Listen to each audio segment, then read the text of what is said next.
예, 안녕하세요. 예, 소개받은 심혁주입니다. 티베트를 공부하고 있고요.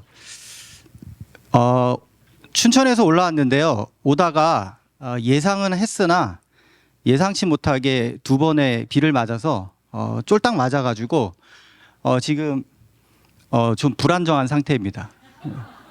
근데 비를 맞아서 제가 한 3초, 한 5초간 이렇게 잠깐 서 있으면서 드는 생각이 우리 죽음도 순간 드는 생각이었는데요. 우리가 짐작은 하고 예측은 하고 있으나 정말 어쩌지 못하는 순간에 다가오는 것이 아닌가 잠깐 생각이 들었고요.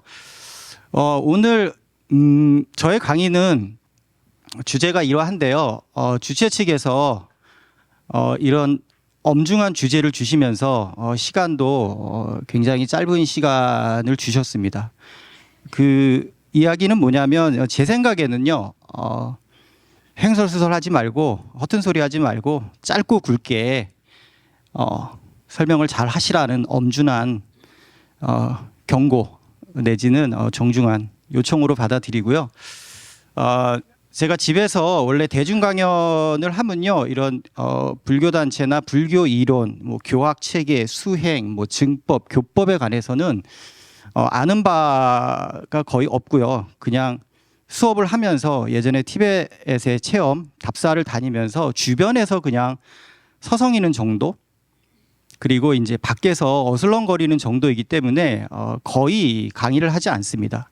그리고 실질적으로 제가 어떤 작은 깨달음이나 어떤 체험이 있어도 굉장히 주관적이기 때문에 하는 것은 좀 맞지 않다고 생각하기 때문에 거의 안 하고 있습니다. 제 박사학위 주제도 크게 보면 인류학, 민속학, 민족학 이쪽으로 접근을 했습니다. 그래서 하지만 티베트 지역에 가서 공부한다는 것은 불교를 벗어날 수 없고요. 티베트 불교의 어떤 이론 체계나 오늘 얘기되어야 하는 윤회와 한생이라는 분야를 떠날 수 없기 때문에 책을 읽은 정도입니다. 주제는 이러한데요. 제가 너무 무거워서 한 일주일 전부터 고민을 좀 해봤습니다. 이 이야기를 어떻게 풀어낼 것인가. 솔직히 말씀드리면 이 티베트 사자에서는 제가 경험한 것이 아니고요. 좀 이따 말씀드리겠지만 제가 갔다 온 세계도 아니고 제가 책을 몇 번 읽어본 정도이잖아요. 그래서 제가 저 이야기를 할 때 여기 계신 선생님들, 어르신들에게 전달하기가 굉장히 어렵습니다. 제가 오늘 풀어낼 인문학적 주제는 죽음 어떻게 준비할래요? 라고 이해해 주시면 될 것 같습니다. 저는 2004년도, 그러니까 대략 20년 전부터요, 그 코로나 2019년도까지 티베트를 답사하고 있습니다. 현지 불교 사원을 가고요. 수행승들 뭐 소위 말하는 이제 뭐 럼보체, 뭐 활불 깨달으신 그 위대하신 분들이 있잖아요. 그 찾아다니면서 인터뷰를 하려고 노력을 하고 있고요. 그다음에 현장 답사를 굉장히 중요시하고 있습니다. 이 티베트 천장 공부를 하면서 제가 죽음에 대한 관련 문헌들을 읽게 됐고요. 여기에 가장 핵심이 뭐냐면 장례 방식이잖아요. 그러니까 세상에 있는 모든 장법, 장례 방식에는 죽음이 반드시 있고요. 종교의 모든 공통적 특징은 사후 세계를 아주 이상적으로 설계해 놓은 겁니다. 티베트 불교가 아주 구체적, 세밀하게 그려놓았죠. 그 안에 티베트 사자에서도 있습니다. 그런데 제가 간 곳은 어디냐면요. 티벳은 에서 굉장히 중요한 사원이 여기 삼해 사원이라고 있어요. 여기는 티베트 역사, 정치, 종교에서 굉장히 중요한 사원이고요. 이거는 이제 따로 얘기할 만큼 굉장히 중요한 사원이고 그 학계에서도 의견이 분분한 사원인데요. 저는 어딜 갔냐면 지도교수와 친구의 추천으로 저 위에 오른쪽에 여기 직공사라고 있습니다. 저 질궁티스라고 하는데 저기를 갔어요. 그래서 라사가 해발 3,650인데요. 저기를 아침에 새벽 5시에 버스를 타고 가면 오후 한 5시 정도 돼요. 그런데 오후 5시쯤 되는데 저기에 뭐가 유명하냐면 티베트에서 딱 두 개의 천장터가 굉장히 유명하다고 해서 간 겁니다. 뭐가 유명하냐면 저기는 유일하게 뭐냐면 격식을 갖춰서 시신을 해부하고 사자의 설을 독송을 하고 죽음 의식을 한다는 거예요. 물론 독수리도 있고요. 그래서 제가 저기를 찾아갔는데요. 저기가 그러니까 라싸에서 한 3,700대니까 적응을 하고 버스를 타고 갔는데 저기가 어디 있냐면 그 대평원 유목지대 위에 있어요. 그 유목지대가 한 4,000대인데 정말 너무 힘들어가지고요. 돌아가려고 생각할 정도였습니다. 그러니까 저는 아무런 지식도 없고 너무 뭐랄까요? 건방지게 간 거예요. 저 불교 성지를 너무 시시껄렁하게 갔다가 라싸에서 아주 호되게 혼났습니다. 그러니까 우리가 저런 성지를 가거나 티베트를 가면 일단 첫 번째 겪는 게 뭐냐면 몸입니다. 몸이 너무나 힘들어요. 근데 몸이 아픈 부위가 다 다릅니다. 그래서 몸의 중심이 어디인가를 절실하게 생각하게 해주는 데가 저기인데요. 제가 3,700에서 일주일간 너무 고생을 하고 간신히 기력을 찾아서 여기를 갔는데요. 해발 4,000이에요. 그래서 너무나 고통스럽고 힘들다가 이틀 동안을 밑에 유목지대에서 있다가 저기를 올라가야지만 저 맨 위에 하늘 위에 두 마리의 독수리가 보이시나요? 저기 독수리가 있습니다. 그러니까 저는 저때 당시에는 그동안 공부한 거 방점을 찍어야 되니까 어떻게 하든 저 사원에 들어가서 살면서 그 조장이나 천장의 의식을 봐야 하고요. 티베트 사자해설을 누군가가 독송한다면 옆에서 보고 싶었어요. 굉장히 간절했습니다. 근데 여기를 올라갈 방법이 없습니다. 지금은 제가 듣기로는 지금은 버스도 뭐 대절이 가능하고요. 저기가 관광 상품화가 돼가지고 좀 슬픈 소식인데 갈 수가 있는 것으로 들립니다만은 제가 20년 전 갔을 때는 저기를 어떻게 올라가야 되냐면 여기를 기어서 올라가야 돼요. 뭐 밧줄이나 뭐 계단 이런 게 없고요. 그냥 이렇게 기어서 올라가서 위에서 이제 기절하면 거기서 스님들이 와가지고 하는 거죠. 970년 된 사원이고요. 그 다음에 제가 여기 써놨는데 티베트 4대 불교 종파 중에서 우리가 익히 알고 계시는 달라이라마 존자가 속해 계시는 이제 겔룩파는 아닙니다. 근데 티베트 역사나 문헌을 찾아보면요, 그 불교 종파 간에 세력 다툼이나 그 교학 내지는 수행의 방법에서 차이가 좀 있기 때문에 여러 가지 쟁점들이 많은데요. 이 카규파는 우리가 가서 공부했을 당시에는 중요한 게 뭐냐면 다른 종파도 아마 그럴 텐데요. 부처님의 말씀을 입으로 전한다는 거예요. 그러니까 입으로 전한다는 게 중요합니다. 그러니까 어떻게 보면 입과 입으로 전하는 교학을 갖고 있고 그것을 굉장히 중시하는 종파인데 제가 여기 갔을 때 970년이 된 거예요. 그러니까 이게 이전에는요.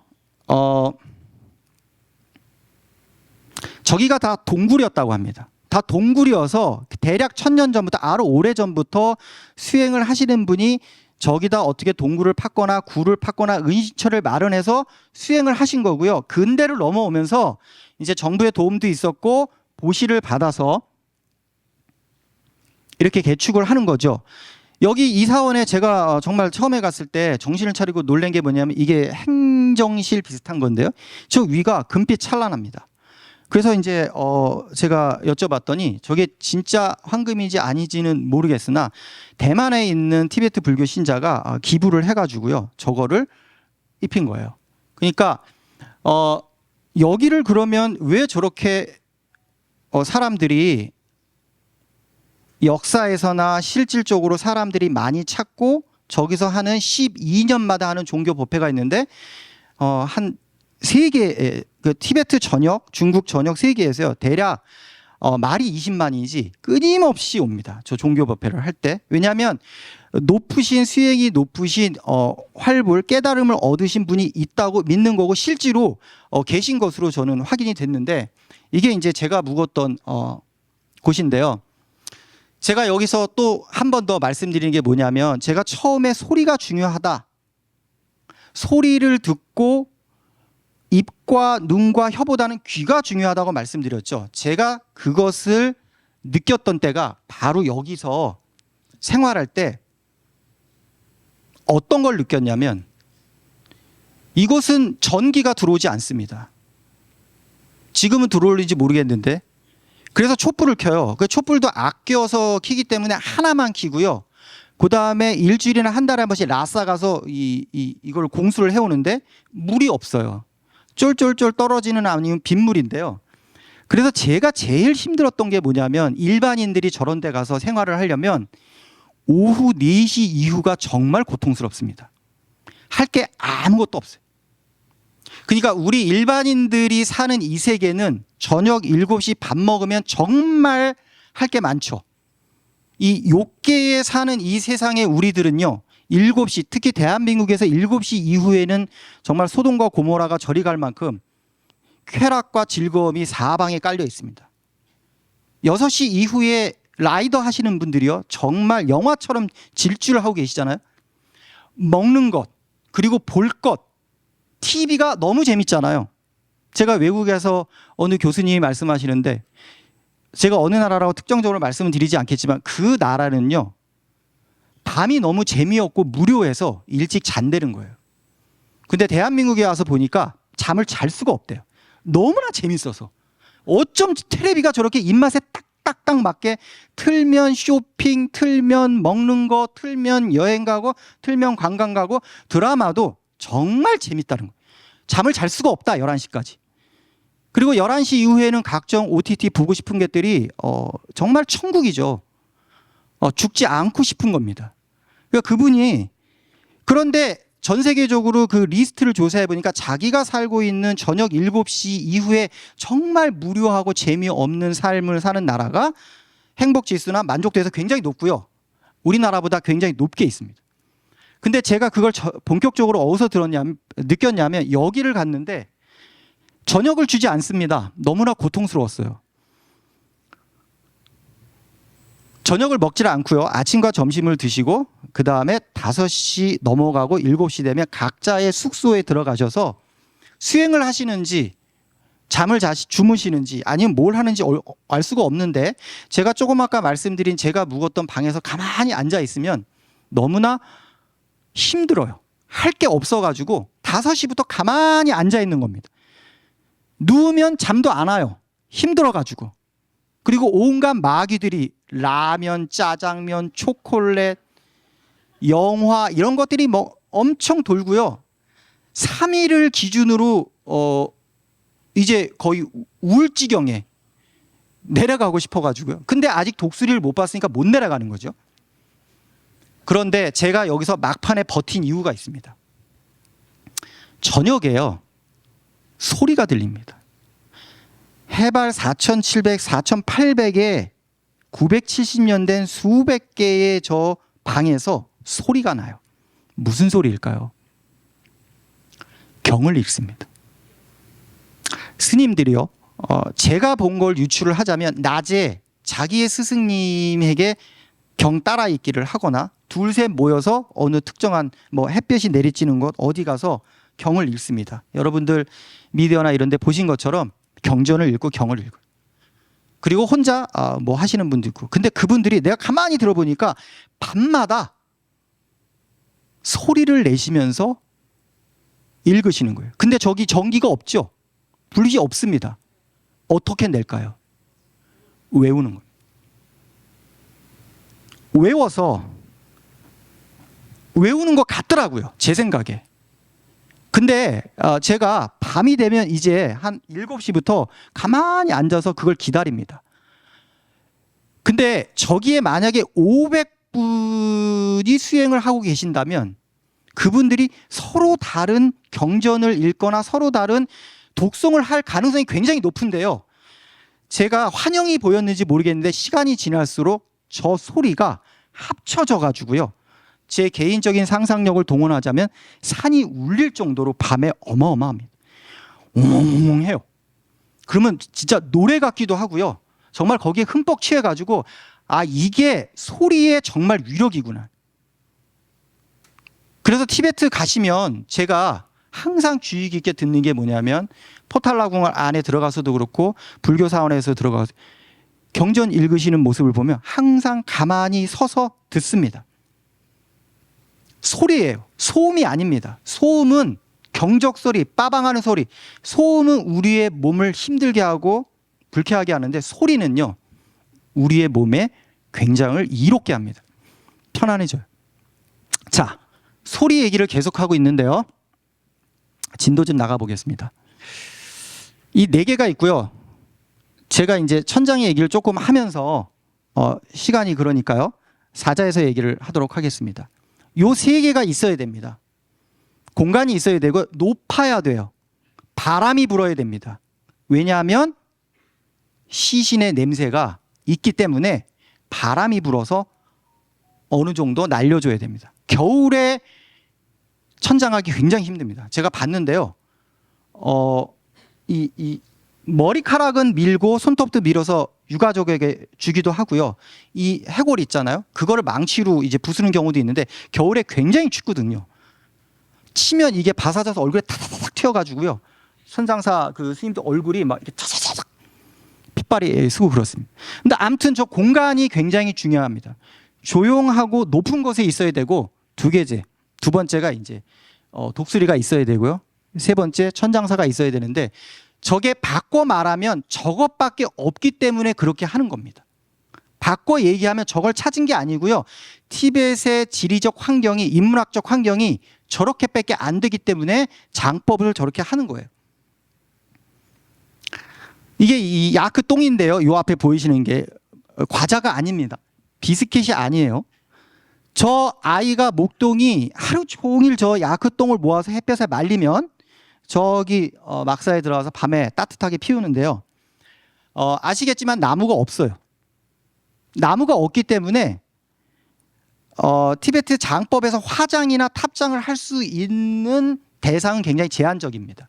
아무나 할 수 있는 게 아니에요. 그래서 일반인들이 그리고 유목민들은 이동이 잦기 때문에 매장이나 토장을 할 수가 없습니다. 그걸 확인하고 와서 뭐 1년에 한 번씩 뭘 하고 이런 개념이 아니고요. 초창기에 티벳에서 사람이 죽으면 어떻게 죽었는지도 모르잖아요. 죽음이 뭔지도 모르니까 그냥 야장이라고 해가지고 던져 놓는 거예요. 그러면 뭐 날아가든 지나가든 누가 와서 먹겠죠. 그게 불교적 의미를 씌우면 보신 겁니다. 주는 거예요. 동물이 동물한테 주는 거죠. 자, 이분이요. 처음에 제 첫 번째 사진에 아마 오른쪽에 계셨을 분인데 7년 동안 해부를 하신 천장사 스님입니다. 이 드궁티스 그 사원에서 그 위에 있는 큰 스님이 임명을 해서 되신 분이고요. 인터뷰를 해보니까 이분은 지금까지 거의 매일 심지어 하루에 2번씩 해발 4,800m에 2구씩 올라온다는 게 저는 믿기지가 않는데 실제로 제가 나중에 확인을 좀 해봤는데 한 구씩은 어김없이 올라오는데 이분이 7년 동안 하셨으니까 몇 구를 하셨겠어요. 근데 이분이 그냥 임의로 올라오는 시신을 막 이렇게 하는 게 아니고요. 이분도 티베트에서 내려오는 해부학, 의학서, 뭐 사부이전, 지자자의 뭐 월양약진 이런 등등의 책들을 꾸준히 읽으시면서 듣기로는 시신의 사인의 종류에 따라서 이 해부의 방향과 의식이 다르다. 이런 말씀도 하시고 실제로 어린아이가 죽어서 올라왔을 때 하는 경우도 보았는데요. 여기서는 말씀드리지 않겠습니다. 자, 이분은 그 스님의 오른편에서 도와주시는 분인데 시신 한 구를 해부하는데 굉장히 시간이 많이 걸립니다. 저는 그래서 처음에 볼 때 너무 힘들어가지고 뭐 기절하고 뭐 어지럽고 뭐 했는데요. 한번 이걸 할 때마다 나오는 피와 여러 가지 것들이 우리가 생각하는 그 지수화풍, 뭐 살, 뼈, 뭐 피 이 등등이 엄청납니다. 근데 이것을 한 사람이 할 수가 없어가지고요. 4분이 옆에서 도와주십니다. 자, 이게 제가 직접 현장에서 찍은 건데요. 너무 무서워가지고 저 현장을 보고 돌아오는 길에 이렇게 서가지고 독수리들이 한 300마리가 있어요.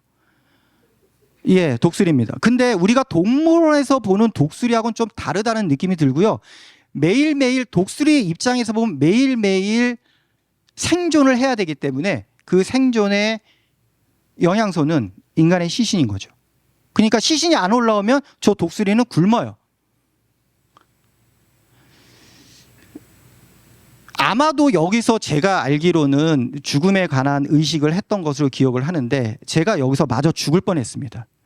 제가 여기서 욕심이 생겨가지고 이것도 어렵게 찍은 사진인데 촬영을 하려다가 유가족 망자의 식구들한테 걸려가지고 진짜 마저 죽을 뻔했어요. 그래서 라마승 한 분이 저를 데리고 이제 동굴로 피신시켰는데 그때 이후로는 안 찍고 있는데요. 여기 보시면 요 빨간색 담요 요게 아마 시신일 겁니다. 그리고 이렇게 낫 같은 걸로 탁 따면 그 안에 시신 이렇게 자궁이 엄마 뱃속에 있는 것도 있고요. 아닌 것도 있습니다.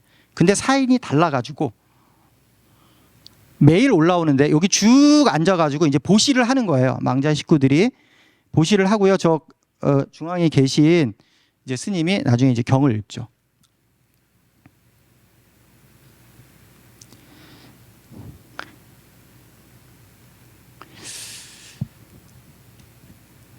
저거를 2달을 보고 제가 너무나 힘들어가지고 내려올 때 거기 스님이 저를 안아주시면서 다시는 오지 마라. 근데 저도 다시는 이곳에 오지 않겠습니다라고 했는데 거의 매년 갔어요. 정말 신기하게도.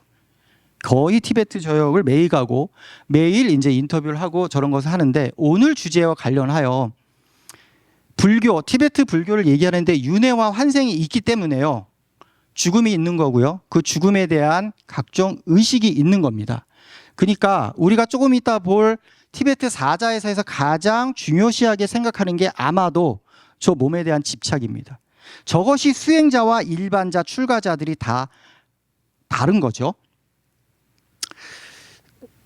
조금 아까 보신 것에 2가지만 정리하고 넘어가자면 티베트에는 1000년 이상 내려오는 장법이 있는데요. 그 장법의 핵심은 죽음입니다. 죽음이 있기 때문에 장례를 지내는 거고요. 죽음이 있기 때문에 종교가 있는 거고 사후세계에 관한 이상적인 건설적인 이론이 있는 겁니다. 근데 우리가 여러 가지 장례 중에서 중요한 것은 뭐냐면 우리가 표피적으로 보는 것에 비해서 티베트 사람들은 그냥 덩어리라고 생각하는 것 같습니다. 물고기한테 티베트에서 낚시하면 안 돼요. 티베트 호수물에 발 담그고 손 씻으면 안 됩니다. 그런 경우 있는데요. 그거 굉장히 실례인 거고 그렇게 하면 안 되는 거죠. 왜냐하면 거기다 보시를 하거든요. 물고기한테 보시하고 새한테 보시하는 거거든요. 중요한 건 뭐냐면 몸에 대한 집착을 버려라. 더 중요한 것이 있다. 들어가 보겠습니다. 짧게 한 5분 정도로 할애해서 제가 또 이렇게 허튼 소리를 많이 했는데요. 중요한 것은 제가 오늘 처음에 시작할 때 소리라고 말씀드렸죠. 저는 이제 불교적 접근이 아니고 인문학적 접근을 하다 보니까 바르도 퇴돌의 여러 가지 이제 사이사이 의미들이 있는데 듣는다. 듣는 게 굉장히 중요합니다. 귀가 중요한 거예요. 귀가. 혀나 눈보다 제가 생각하기에 티베트에서는 귀가 중요하고 소리가 중요합니다. 들어야 되잖아요. 제가 여기 오기 전에 일주일 전에 검색을 돌려봤는데요. 우리나라에서 티베트 사자의 설을 낸 책들이 총 몇 권이 있는가? 50권이 안 됩니다. 근데 하나의 공통점을 갖고 죽음의 세계를 설명하는데 판본이 다 다른 거예요. 그리고 티벳에 관한 책이 대략 200종 이상이 나왔는데 지금까지 1위가 바로 이겁니다. 안 팔리는데도 불구하고 이게 1위예요. 압도적인 1위입니다. 이건 뭐냐면 오늘날 우리가 출가자 외에 일반인들이 그래도 티벳에 관한 관심이 있는 영역이 어디냐면 역사나 정치가 아니고요. 죽음입니다. 그 사람들은 과연 어떻게 생각하고 죽음을 어떻게 받아들일까? 1위고요. 시간 관계상 요거는 뭐 한 2줄 정도만 보겠습니다. 저 노란색만 보시면 될 텐데요. 중요한 것은 1200년 전에 어떤 사람이 저렇게 구체적으로 세부적으로 마치 갔다 온 듯한 이상세계 환생의 세계, 열반의 세계를 펼쳐놓을 수 있을까? 아마 보신 분들은 알겠지만 저도 1년에 한 번씩은 보는데 어렵습니다. 이해가 안 되는 부분도 많고요. 이건 상식이나 과학으로 볼 수 있는 부분이 아니에요. 어려워요. 솔직히 어렵습니다. 근데 1200년 전에 써서 내려오고 있다는 건데요. 여기서 중요한 거는 독송을 해주는 독송자예요. 자, 이거 시간이 없어서 말씀을 못 드릴 것 같고요. 시간이 된다면 나중에 우리 왜 소리가 그토록 중요한지 우리 생명의 작동 방식에 대해서 얘기하면서 말씀을 드리도록 하겠습니다. 자, 이제 죽음을 직면하거나 죽었거나 아니면 시신이 왔을 때 그 다음의 세계에 벌어지는 49일간의 세계, 그게 이제 티베트에서는 중흥계, 바르도의 세계라고 하는데요. 이 세계에서 뭐가 중요한지 짧게 보겠습니다. 대부분 종파마다 다른데 6개로 분류하더라고요. 근데 이 중에서 4, 5, 6번이 제가 보기에는 우리가 오늘 주목하고 좀 바라봐야 할 세계가 아닌가 싶어요. 죽음부터 처음 3일까지, 그러니까 죽음에 직면하거나 죽을락 말락하거나 죽고 3일까지가 굉장히 중요하다고 제가 얘기하는 게 아니고요. 티베트 사자에서에 나와 있습니다. 근데 왜 이때가 힘드냐면 생에 대한, 몸에 대한 집착이 가장 강하기 때문에 굉장히 힘들다고 하는데요. 제가 이것을 티베트에서 본 게 아니고요.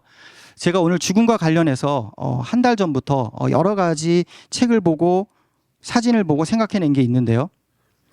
3년 전, 4년 전 코로나 시기에요. 제가 뜻밖의 죽음을 목격했습니다. 목도했어요. 제 어머니가요, 돌아가셨어요.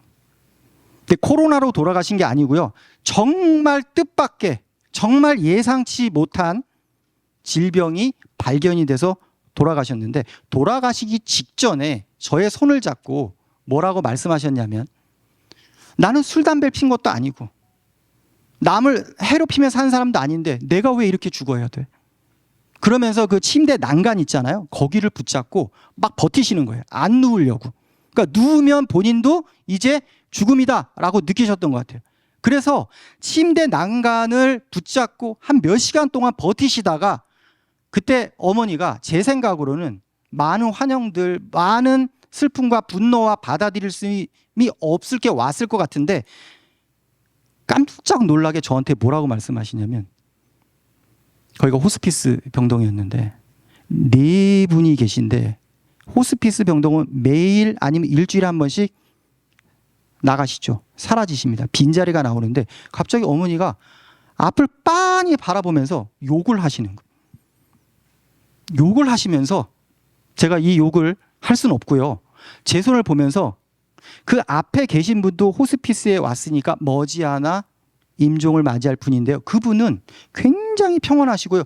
눈을 못 뜨세요.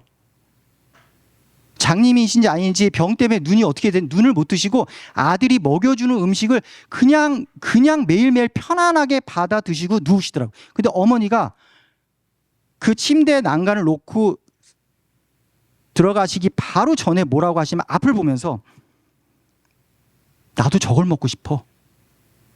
그래서 제가 밑에 가서 뭐를 사갖고 올랐더니 그 사이에 누워서 이제 숨을 헐떡이다 돌아가셨는데 집착입니다. 어머니는 아마도 제 생각에 그 음식, 나는 잘못한 것도 없는데 내가 왜 벌써 라는 분노 때문에 버티시다 가셨는데요. 요때가 바르도에서는 제가 보기에는요, 죽음 직전이나 죽어서 3일 동안에 가장 강력하게 일어나는 현상들인데요.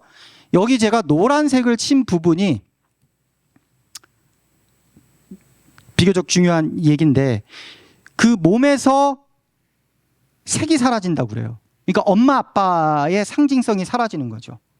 아빠는 흰색, 엄마는 빨간색 뭐 등등 해서 죽음과 동시에 몸이 해체되면서 색깔이 사라지고요. 이때 수행자와 일반 출가자와 일반인들이 경험하는 세계, 대처하는 세계가 다 다르다는 거죠. 그래서 수행자들은요, 이 밑에 제가 노란색으로 써놨는데요. 꿈속에 깨어 있으면 바르도에서도 깨어날 수 있다라는 얘기를 합니다. 그러니까 꿈 요가를 하거나 평상시에도 우리가 훈련을 하고 수행을 하면 그 세계에 들어가서도 할 수 있다라는 거예요. 3일 안에 해탈을 하거나 좀 더 좋은 세계를 가기 위한 몸 벗음을 하거나 좀 더 좋은 환경을 만들 수 있다는 건데요. 제가 보니까 어떤 책에서 한 번의 들음으로 한 번 듣는 걸 해탈의 세계에 갈 수 있다. 저는 못 간다고 생각하거든요. 일반인들은 절대 못 갑니다. 출가자들도 갈 수가 없어요. 제 생각에. 수행을 많이 하시고 정말 깊으신 분이 소위 우리가 얘기하는 그 세계로 갈 수 있을까 말까 한 거거든요. 한 번만 듣고 갈 수 있다.